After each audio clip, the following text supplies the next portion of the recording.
Welcome back to the channel, and today's video is going to be about why it's essential for you to be empathetic to yourself and why we don't often. Now I'm going to give you a bit of a backstory. So tonight I've actually been writing down my whole healing journey, trying to formulate it in some sort of course, book. I haven't thought about what it's going to go into at the minute, but I just thought it'd be important to document it.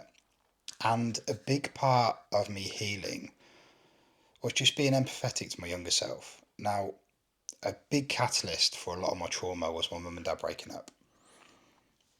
At the age of 12, they broke up. I actually caught my mum cheating on my dad. Nothing too explicit. They caught my mum on the phone to my nan. Um, and from that moment, I went from having my mum and dad in the house together. And I wouldn't say they was disciplinarian or like particularly strict, but I had a set time to be in. There was always had to be home at a certain time for dinner. Normal stuff. And I went from, mum being there when I woke up, mum being there to send me off to school with a packed lunch, mum's there when I get home from school, mum's there to cook dinner, mum's there when I go to bed. Very stable, secure, the sort of things you'd really expect a child to grow up around.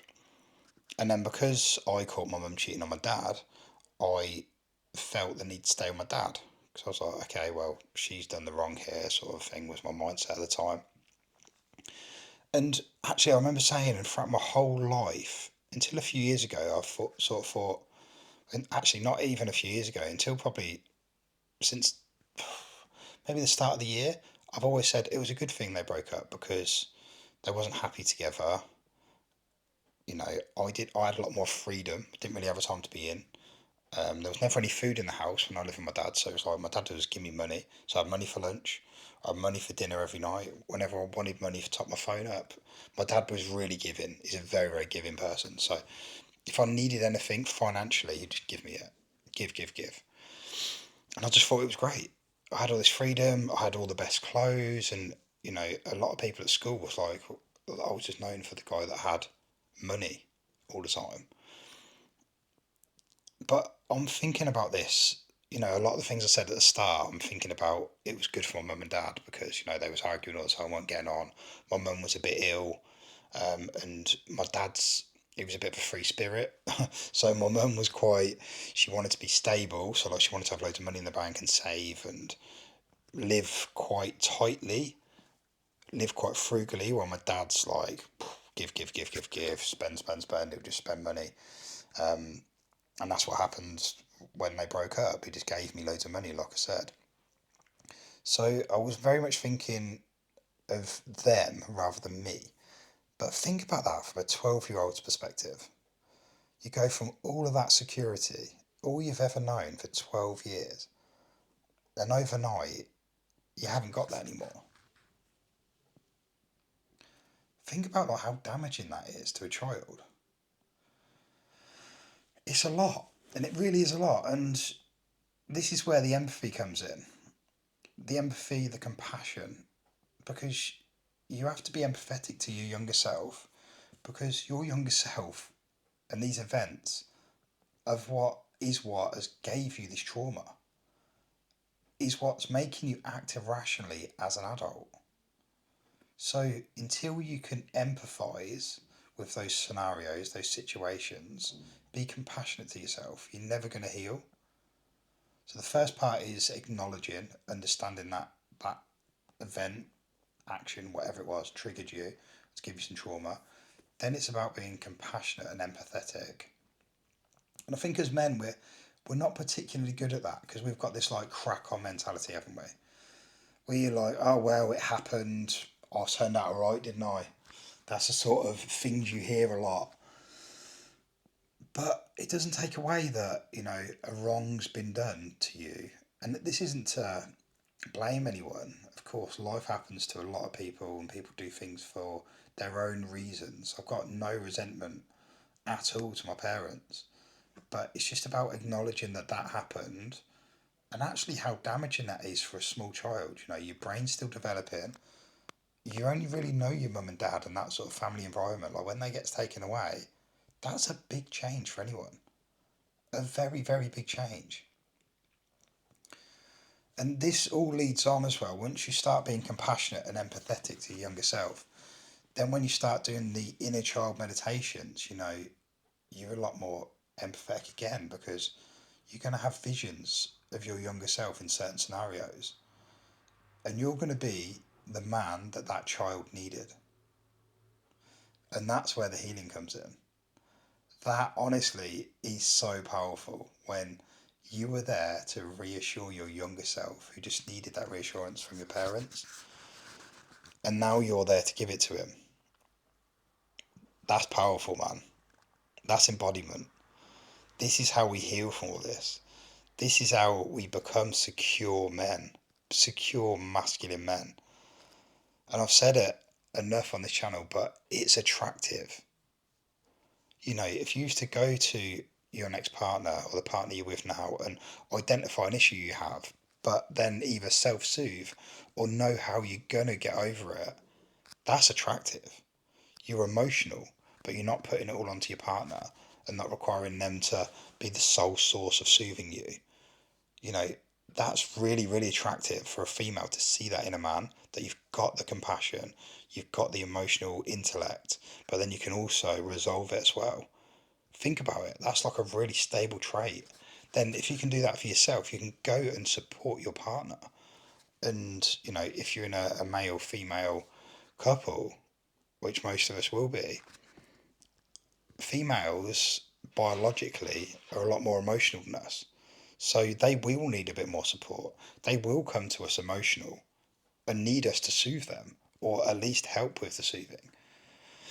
As men, we need some of that as well, but it's a real masculine trait when you can just soothe yourself. And, the healing journey I'm on now, I've done it single, because for that reason, exactly. So I can dig all this stuff up from my past. I can be there for my younger self. I can heal. I can work through all my childhood trauma, and I can be the man I am today. Now, I'm far from perfect. I'm still on a healing journey. I think we're all going to be on some sort of like healing journey, or have areas to improve for the rest of our lives. But after doing this work for only 4 months, I've had incredible results, and I feel so secure with myself. I'm still having some of these anxious, avoidant feelings from time to time, but that's life. Life's going to throw emotions at us. Life's going to throw things at us that's going to make us feel a certain way. But when you know these tactics to soothe yourself, then it's so powerful. I actually did it last night. I was overthinking about. Oh, I can't think exactly what it was. So it was over an ex girlfriend. I was overthinking, and I just laid in bed and I just soothed myself, and I did it with a massive smile on my face. It was crazy, and I think when I first started this, that might have took me a few hours to do, and now I'm doing it in a matter of seconds, minutes. And then your brain catches up when you can start soothing yourself over and over and over. Your brain just does it automatically, and that is how you properly become secure. When you're not even getting the feelings, you don't have to soothe yourself. But like I said, are we ever going to get there fully? Because life's going to throw stuff at us all the time. Life's always going to challenge us. But just bringing it back to the title, just when you're thinking about things that have happened to you, don't sit there, as I am now, as a 38-year-old man, and think, well, it happened, didn't it? Got through it. I actually had a good time doing it. Think about it from a 12-year-old, and think about it from a real emotional point. How that person would be feeling.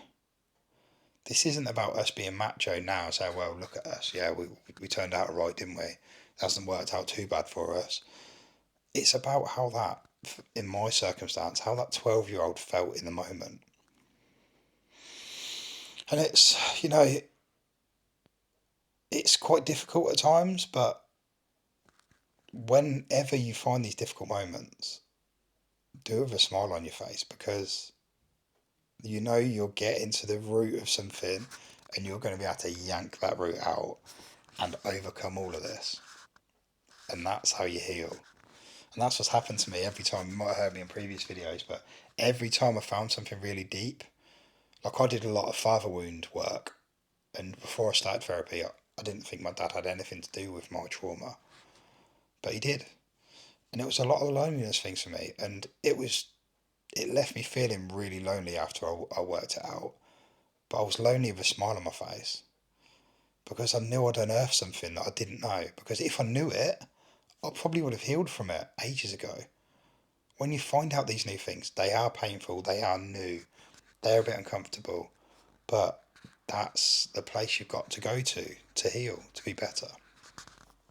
But you just really need to start being empathetic to yourself. And I'm not there fully with this, but it's even the way you talk to yourself. You know, sometimes we beat ourselves up over things and say we're stupid because we forgot something or whatever. But the whole process, and like I say, I'm not there, but eventually you get to a place where you don't need to do all that because you just love yourself. I mean, I tend to do it with a bit of jest, but yeah, I don't know where the line leads with that one. But I'm rambling a bit now. Hopefully, they got the message across. It's really powerful stuff. And it's one of the things you need to get to grips with early on in the healing journey. Yeah, I think when I was pretty much like at my lowest, when I dug up all of my mother and father wound stuff, and I was just about to start doing some inner child stuff, or yeah, I had just started doing inner child stuff. I was really low. Emotionally, I'd say I was really low. But that's when I started to become empathetic to myself. And that's when things started to take a big turn. And I'd say that's when I've really started to feel that all this work was just paying off. And it does, and it can happen quick. So, if anything I spoke about today resonates with you, my coach Dan Lund's down below, I would advise just booking with him. If you want a fast track to do all this, just book with him. I've documented everything we've done, me and Dan have done, but obviously it's not going to have that personal touch to you. I've documented it all on this channel. There's also a group, the Brotherhood of Depth. I want it to be a place where we can talk about this sort of stuff freely because us men don't talk about this sort of stuff. It's a free group. It's actually got all the resources in there as well. So if you've heard me talk previously about my meditations that I do, a breath work, journal prompts, all that other good stuff that I used for my healing journey, it's all in there. It's all free. It's not actually my stuff that I created, but it's the links to the stuff on YouTube. So yeah, please do sign up. And if you do sign up, just chip in. Just speak on there. That's all I'd ask, please. And please do all the good YouTube stuff. Like, comment, share, subscribe, and I'll see you in the next one.